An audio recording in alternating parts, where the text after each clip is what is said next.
I have come with a message from the great Lady Lyle of Avalon. Please, bring me to King Arthur.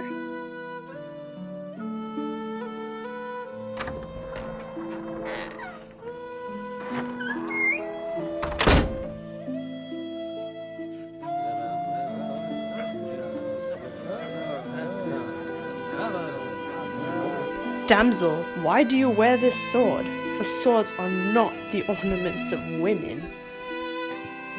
Oh, my lord, this sword I bear with me as a token of my sorrow. I may not be free from it until I find a knight who is good in deed and thought, without wickedness or treachery. Only he can draw the sword. For I have been at the court of King Brian, and he and his knights tried with all their strength to draw the sword, and they could not. King Arthur and his knights each tried to pull the sword from its sheath, but none were able. Alas, alas, I thought to find in this court knights that were blameless and true of heart, and now I know not where to look for them.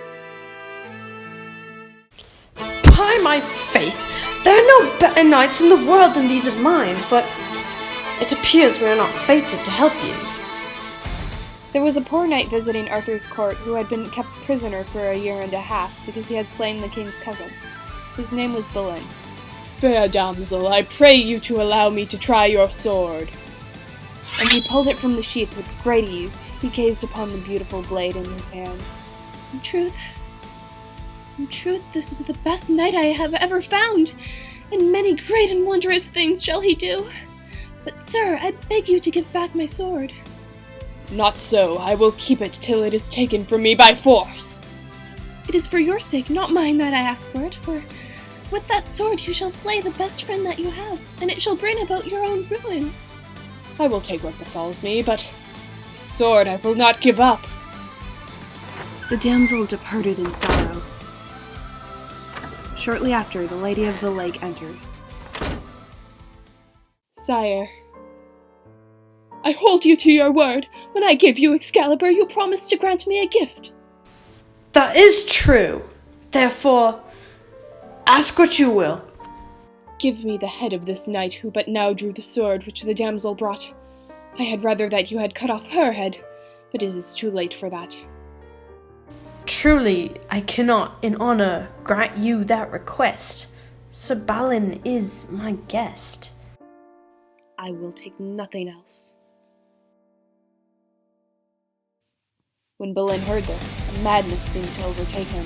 Evil woman, you want my head? Rather you shall lose yours! And there and then, he sprang forward and cut off her head in a single stroke.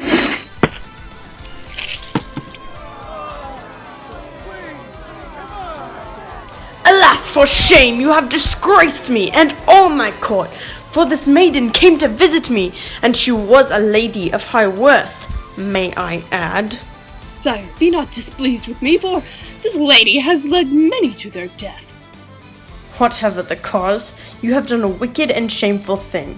Go now from my court, for you are no longer a true knight, unless you redeem your honor by some brave deed or long penance. And so, Sir Balin left. But in King Arthur's court there was great uproar. One of Arthur's knights, a prince from Ireland named Launcelot, was jealous of Balin for winning the sword. Do your best, for I am much angered with Balin. The blood spilled has stained this court with shame, and I just had this floor cleaned. Evil has come into Logos, and greater shall follow. That sword dwells a great curse. He goes to his death, and naught can save him. Yet I will follow and see what good I may bring him.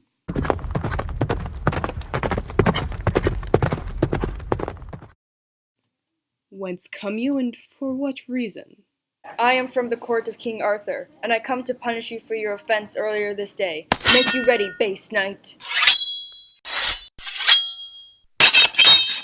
And the two fought on that hillside, and Balin was the victor.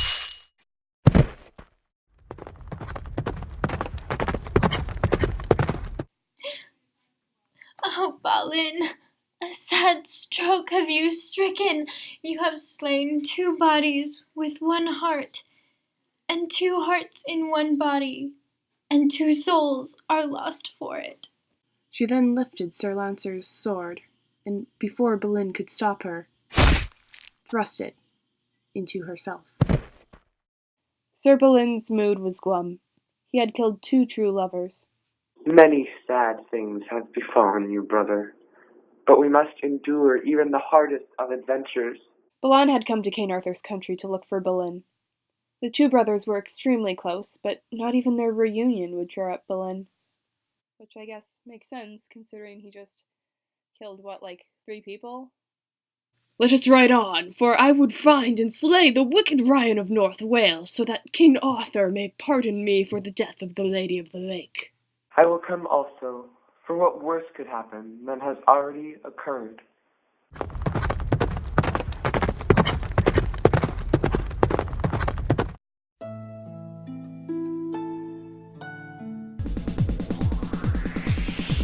And so I cry sometimes when I'm lying in bed just to get it all out what's in my head. And I need a peculiar. And so I wake in the morning and I step outside and I take a deep breath and get real high. And I see to the top of my lungs what's going on. Not so, I will keep it till it is taken from me by force. I screwed that up. Evil woman, you want my head? Rather, you shall lose yours. Yes, I just screwed that one up as well. Evil woman, you want... Evil woman, I put an E in there, oops. Evil woman, you want my head? Rather, you shall you... Why do I keep saying use? No, I have so many spelling... or grammar. I don't even know what kind of errors these are, but they are very much errors. Go now from my court, for your no...